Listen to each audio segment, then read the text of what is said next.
Steve Vignani here for Asset Auctioneers' Great Texas Mopar Horde Auction Event. And this is item 201, a 1960 Plymouth Plaza four-door sedan. Now, the Plaza was the cheapest entry-level Plymouth you could get, often done as a taxi cab, and this one is also very, very low optioned. Now, I can't get the hood open, but the VIN tells us it's a six-cylinder car, which means first year for the slant six.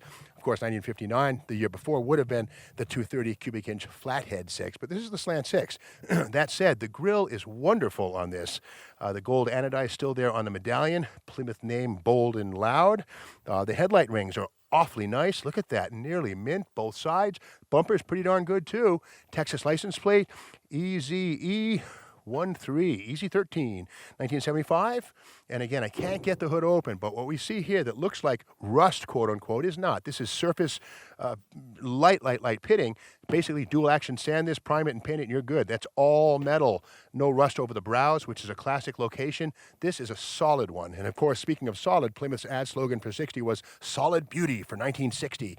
Beautiful or not, you decide. It is bizarre, but a wonderful survivor. Look at the magnet sticking all through this. No Bondo, no putty, no nothing. A couple of scars here, but they're not surface blemishes, just probably some kind of an abrasion. But again, that's a smooth surface. Magnet sticks all the way down here, and that is not rust. That is solid metal right there. No bubbles, nothing like that. Magnet sticks on every bit of it. Oh, lost my magnet. Okay. Now the door here has some pitting, not pitting, but looks like, no, that's not rust repair. Just paint peeling. That's all it is. That's all metal. How nice is that? The rocker panel also all metal. Down low here, a bit of a curb rash, but again, all metal, no holes. Beautiful. Let's pop that door open and see what's inside. Okay, and again, this is a four-door sedan with full door frames, the bottom of the barrel in terms of expense and cost, but again, that's a great thing. Less is more now, almost 60 years after the fact. It's a three-speed push-button torque flight car right there. Still has the AM radio, which was an option.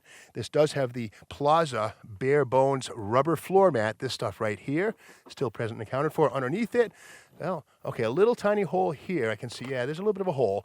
Not too bad. Somebody's put a little patch, patch panel. But again, like I say, this stuff is easily repaired, and this is unit construction, 1960 first year for it. Externally, really, really solid. But again, when you see those rubber floor mats from the factory, they do tend to make the metal sweat. And yes, sometimes you'll find the floor will rust even in Texas. But again, the rust is not a really big deal because it's easy enough to get those parts and weld them in. Back seat is pretty well hashed, but again, the springs and the frame are there. Let's take a peek. The door also rust-free. Magnet sticks to every bit of it. That's great. Open that door, take a peek inside. And there it is, the rear seat, springs exposed, but again, it's fine. You can easily reupholster and cover that. You got to have the bones, and there they are. Rear quarter panel on this is looking very, very good. And again, those crazy fins for 1960. All of this is metal. There's no Bondo, no plastic. The magnet sticks everywhere. Gotta love it. Wonderful. All the way down low. That is fantastic. The ribs, the little tabs, everything is here. Rust-free quarter panel. And again, not that you'd want to park this car out, but these fenders make a fantastic couch. Okay, inside the trunk, which is nicely tanned from the sun. This is not rust. It's just basically a Texas suntan. And inside, okay, nice big trunk and massive trunk. Imagine sneaking all your buddies to the drive-in movie in this puppy. Okay, underneath the tire, we have, some rodent droppings, but the trunk floor right here looks pretty decent. And it's got some surface rust, but again, no holes. That's not too bad at all. Very, very well preserved. This car was originally white. We can see the paint under the trunk, and more of the same solid beauty here in this fin. Down low, again, look at this fender. Look at the quarter panel. Bone dry, no rust anywhere. And this stuff right here, that is solid. Those are paint imperfections. Maybe another 3 years or so, that'll be a come through, but that's solid stuff. No putty, no plastic, nothing. The wheel lip is beautiful. These are often munched in, but this is fantastic. It's never been curbed. That's wonderful. The trim is good. The door here is locked, But again, the goodness continues down here. The magnet sticks to every bit of it.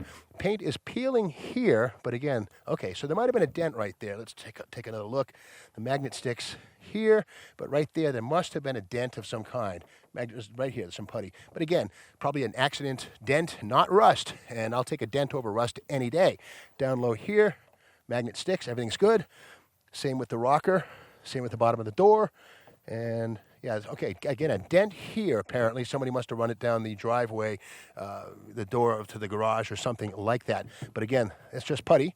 Right in through here, rust-free stuff. Bottom of the fender, beautiful, magnet sticks. And coming all the way up here, once again, a beautiful front fender with no signs of structural corrosion, no holes of any kind. The magnet sticks. You know, this is a great example of a car that you just don't find anymore in rust-free condition. So here it is, item number 201, a 1960 Plymouth Plaza 4-door sedan, slant 6 push button. First year for the slant 6, first year for unit construction. Bid accordingly. It's a special car.